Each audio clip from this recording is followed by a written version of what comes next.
Oh, it's bright out here. Man. So yesterday, there was actually a pretty good deal on a space digger machine. A little cocktail table from 1980. Not very much, wasn't too far away from my house. I went and got it. Then I had a problem. Oh yeah, there it is. So this is the first time I've broken glass, so that's a thing. I set it up in here, and I almost laid it on its side just like this. And I thought, no, it'll be okay. I don't have very far to go. And so I kind of had it in there a little diagonally. And then, yeah, the first corner I went around, I heard a kerplunk and a smash. So, yeah, cute though. Oh, he's got a label. It's labeled as a space panic on this. It's missing a door. Not a big deal because it's going to be in a free play setting, I guess. So it needs a little bit of a cleanup and stuff. I noticed that. There is no key for it there, so I'm going to have to figure out how to get... It looks like this folds down. This folds down, and then maybe from the inside you can unlatch this, and this hinges up. So what I'm going to do, I'm going to clean up the glass, and then whilst it's in here, I'm going to plug it in, because I don't know if I broke the yoke on the CRT or not yet. So if I have, then I'm not bringing it in. It's going to go to storage. So I'll clean this up, and then we'll plug it in and see if the thing actually even works.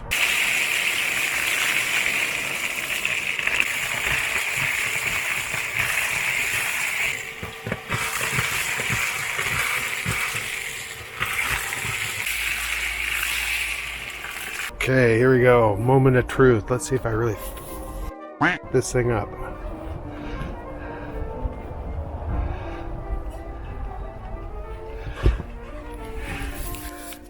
Remember if it was turned off or not.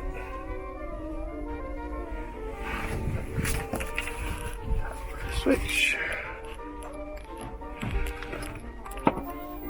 Oh, I heard something. We might be in luck. We in luck?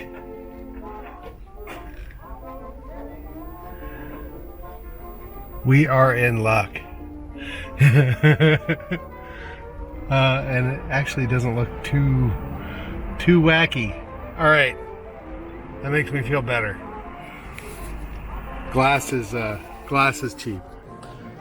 Okay, look at this. It looks like it's working.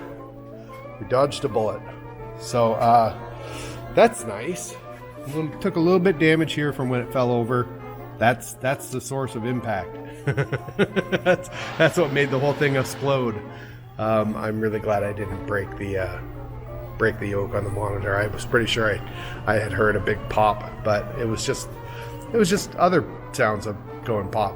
So I thought this was called Space Digger, but it's called Space Panic.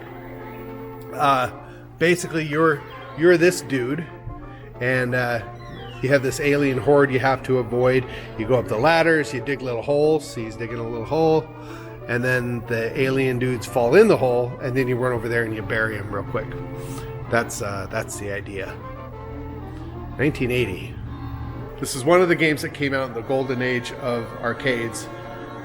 They were putting down a whole lot of garbage. Just a lot of stuff that, hoping that maybe it was good enough to be the next Space Invaders or whatever. I remember going into the arcades and seeing a new game and being like, oh boy, a new game. And you go over there and you throw a quarter in it and you play it once and you're like, yeah, never again. They're just a lot of garbage, or they were just way too hard. This one's really hard. Not very interesting. I don't think that anything really happens level to level. If you get to the 3rd, 4th, 5th, 8th level, whatever it is, I think it's always the same sort of thing. It's not like Donkey Kong where things kind of change here and there. I think this is, you get one level harder aliens. That's basically it. Climbing ladders, digging holes, filling holes. That's about it. Yeah, it's cute though. It's I think it'll be fun to have in here because these are games that from the 80s that no one remembers because they were crap. and no one's gonna play it if you put money in it, but they're gonna play the crap out of it if it's free, right? If it's set in a free play setting. So I think it'll be fun to have in here, and I'm glad it didn't break. So I know the 1-player wasn't working. 2-player works. This control is a little janky. It all seems to work, but it's pretty sticky, and same with the buttons. If your control, you have holing and closing. This is to dig a hole. Holing, you're holing. I never noticed that. Anyway, on the other side, it's missing this little knobby guy. The shaft is still there. It's just the thing on the end isn't there, and it doesn't work very well on the other side. But I think, given the era of this, I haven't looked inside, but I think that these are just all leaf switches, so that's pretty easy to clean up or replace as needed. Probably I could just clean them up and they'll work just fine for another 50, 60 years. On the other side, it looks like this panel locks and it folds down. And then this top, there's a hinge on this side, so this whole thing lifts up. Once you undo there's a little clasp or a little lock or something on this side. So I'm gonna have to drill out the lock on the other side. Maybe I can get in and I can just open up that little latch and then get this thing open. That would be super nice. This has one of those smoky covers on it. I may or may not keep this. I don't know. I think the monitor is bright enough, but I think it would look better a bit more bright. It also looks like it needs to be degauzed. There's a little bit of a color shift right there. I haven't degauzed a monitor in like forever. Yeah, it definitely does. You can definitely see there's a little bit of color shift right here, but all of this is fine. Anyway, so there you go. Space Panic. Kind of a funky, weird game that I thankfully didn't destroy. It didn't break it and blow it up by accident. Okay, so that's it for today. Hey, tomorrow Chris is going to come in. We're going to do a video on bumper pool, so look out for that pretty soon. I don't think I have anything else to say. All right, thanks for watching.